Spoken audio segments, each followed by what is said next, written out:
మునుపు లోకపు పునాది లేనప్పుడు భూమిని పుట్టించక మునుపు లోకపు పునాది లేనప్పుడు దేవుడు యేసే దేవుడు మన దేవుడు యేసే దేవుడు.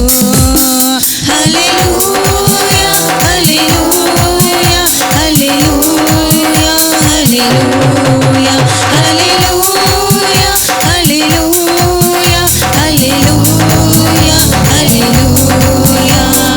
తరతరాలలో యుగ యుగాలలో జగ జగాలలో దేవుడు యేసే దేవుడు మన దేవుడు